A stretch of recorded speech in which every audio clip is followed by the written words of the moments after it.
Hey besties, welcome back. Today I've got 5 different DIYs or hacks you can do with Dollar Tree scarves. So let's get started. For this Dollar Tree scarf DIY, I've got this beautiful scarf. I used it in another one. Super summery, 4th of July. And then I've got this round glass trivet. And it's got little rubbery kind of their legs on the back. So I would have loved to put this underneath on the glass side to look, so the top would be glass, but it really wouldn't work with this. It would have messed up the whole trivet to take those off. They are really stuck on there well. So I just cut out the scarf that was a little bigger, a piece that was a little bigger, and I'm going to use my matte Mod Podge, really heavy on this glass trivet, and I'm going to start laying down the fabric. Again, like I said, it wasn't my first choice. I would have rather have done it on the underside and then added legs, but it just wasn't an option this time. And so I'm just going to keep, doing it in sections and lay down a lot. It takes a while for this to dry, so I went on and did something else while it was drying. But I'm going to get that piece on there pretty well, and I'm going to rub it down with my hands, and then just wipe off my fingers with a baby wipe. I wanted to get rid of bubbles. Now, I did end up getting a few bubbles after the first try because I'm going to put that Mod Podge over the top as well to saturate it. So when the first time it dried, I did poke some holes with a needle just to kind of lay it back down flat, and that worked really well. I'm not sure what I could have done to prevent the bubbling. I think it had to do with using fabric on the glass. So just something to be mindful of. You might want to check it periodically. I did wait and then come back, so maybe I could have caught them sooner. So I used my heat tool from Amazon to dry it just a little bit so I could walk away from it. And then I decided that it needed some more. So first I'm going to trim the edges because I want to make sure now that I have the right size. So I had to do that a couple times because I trimmed it off and then I smoothed it. And then there was still a little bit hanging over, and then I cut that off as well. So just keep an eye on it. It's so easy, you guys. This one is such an easy thing. You just have to kind of watch it because you're attaching like fabric to glass, which is just a weird combination, but it just comes out really, really cute. And I definitely couldn't have painted that pattern on there. That much I know for sure.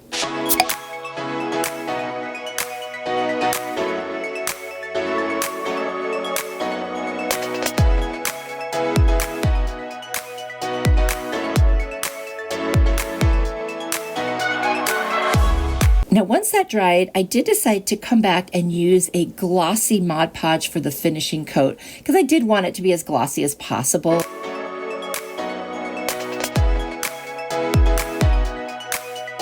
So I put a very generous coat, and this time it wasn't moving around, so that helped. So I really love how it turned out.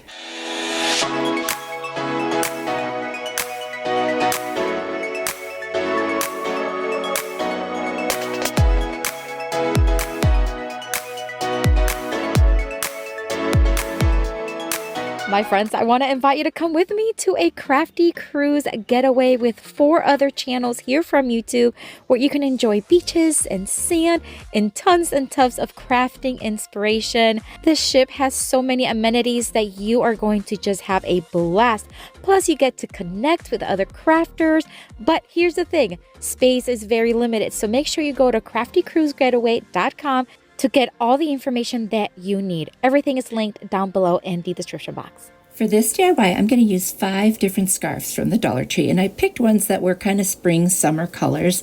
Lots of blues, pinks, turquoise, that kind of stuff, and they're so pretty. You guys, I can't believe, look at this one with the butterflies. Anyway, I'm going to take out my square, and I'm going to hold the scarf long ways, and I'm going to measure 10 inches, and I'm just going to cut each one of these scarves till I get however many pieces I can out of this that are each 10 inches long. And there was pretty much 6 for each scarf, more or less. One was a little shorter. And then I'm just going to take each piece in, and there's 3 sections in this little 8-inch wreath form from the Dollar Tree. And I'm just going to start with the 2 inner rows or circles. And I'm going to do one at the beginning of each section of those 3 sections. And then I'll take the next one. So I started on the outer 2 rows, and then I'm going to go alternating to the 2 inner circles. So if it was like 1, 2, 3, and you were counting from the out going in, I'd start with 1 and 2, and then I'd go around and do that in each section, and then I'd go to the one that is 2 and 3, and I just do that all the way around until I fill up the wreath. And if I have any left, I'll just kind of look and see if there's any gaps and just stick them in there. And it's just such a pretty scarf wreath. It's like a rag wreath type thing.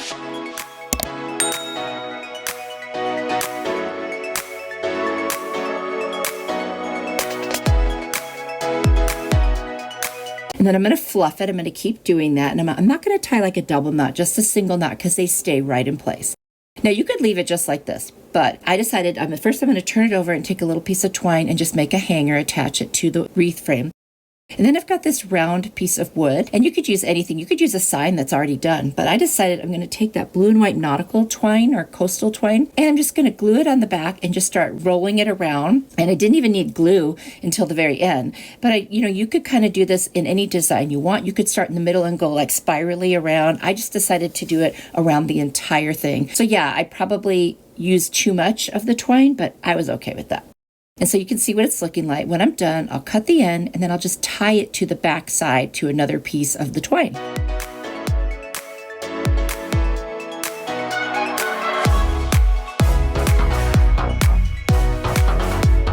Then I'm going to attach 4 little pieces of twine. Like picture if that round piece of wood was a clock. So I'll do 12 o'clock, 3 o'clock, 6 o'clock, and 9 o'clock. And I'm going to tie a piece, maybe about 4 inches of twine to it. And that's how we're going to attach this to the wreath frame. So once I get all 4 of those pieces on, I'm going to hold them to the center on the back, push them through, turn the whole wreath over, and then pull them out and tie them to 4 different places on the wreath form at those same kind of clock points so that it attaches. I hope this makes sense the way I'm describing it, but you also can see it. So I think this will make sense too. It was the best way for me to come up to attach it. I didn't really want to glue it. So I'm just going to fluff it, and that's it. Super easy. Let me know what you think.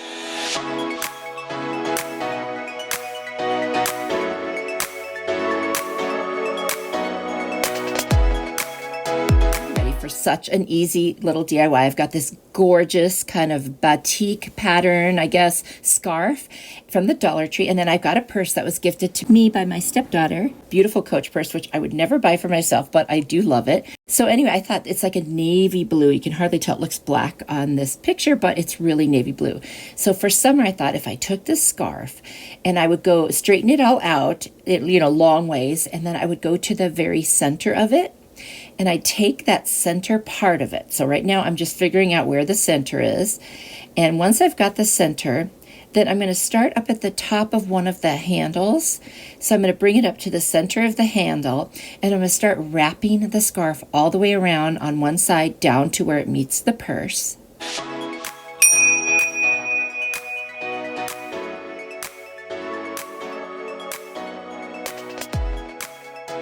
And once I have that side done, it'll just sit there now, and I'll go back to the middle, and I will wrap around to the other side.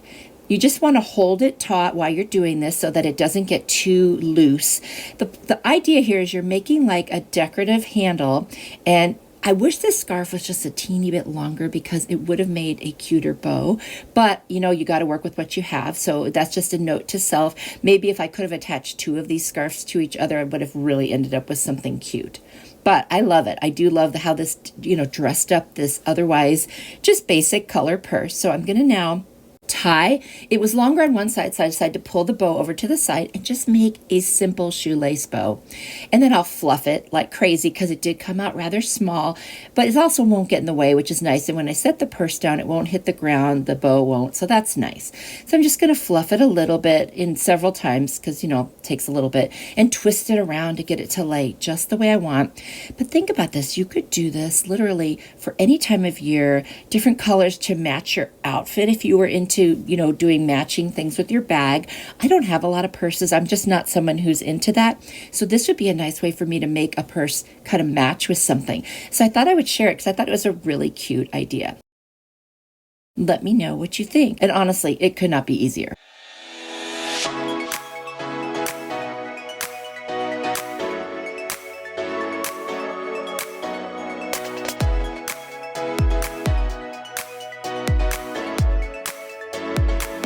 DIY with the scarves is going to be a little more patriotic 4th of July, if you will. I've got this cute star scarf and another really fun kind of whimsical, like watermelon ice cream, all that kind of 4th of July stuff. I've got 2 of the hoops from on Amazon, but Dollar Tree does have bamboo hoops, so you could do it with bamboo hoops too that they sell. But mine happen to have the double with the little screw at the top. I'm just going to lay out the scarf on top of the middle one, take the bigger one and lay it right over the top. I'm going to pull it taut, and then I'll screw the top tighter, and then I'm just going to cut around it. The first cut's just going to be kind of like just to get rid of the rest of the scarf and get it out of my way. And then I'll go in for a little bit of a closer cut.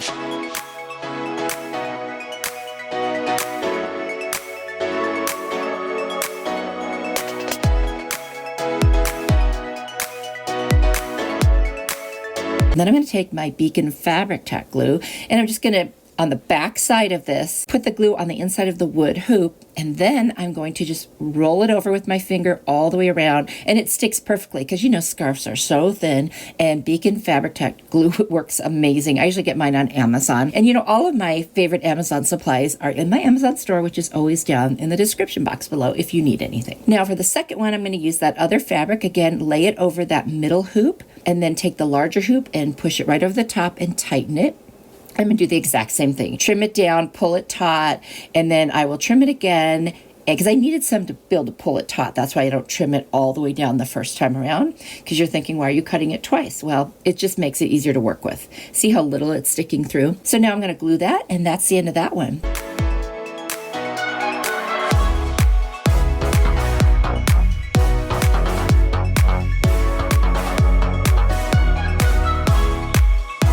And once that's done, I'm going to take some of that nautical twine that I had, and I'm just going to tie it to the top of one of the hoops where the screw is on the back side and make a knot. And then I'll pull the twine as long as I want the hanger to be and tie it to the other one. And when I hang these, it's going to be one hanging higher than the other one. You can hang them separately. You could even attach them together. I just decided to make it kind of like a uneven hanging thing. I thought that would look kind of cute. And you can hang these on the wall. You could hang these over a wreath, like a green wreath, something like that, just for fun. So see how I'm tying it there. Now I'm going to tie the second one. And I did pull out the twine so I could kind of see how long I wanted it to be. So I will trim off the little edges once I've got the knots secure. I decided to make a little loop on the top. That way it would be very defined. I'm laying them exactly how I want them to fall. And then I'm going to make a little slip knot right here at the top. And now it's got a perfect loop for hanging. So you'll have to let me know what you think of this one. I think it's fun.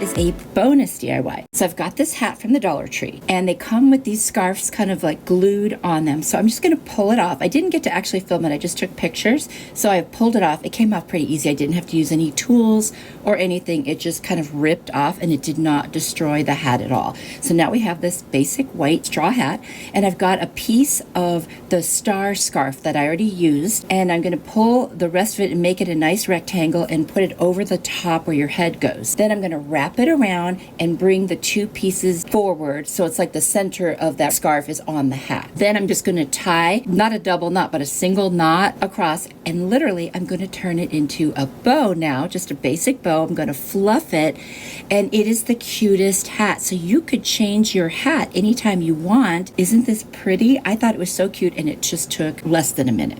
So will you try this?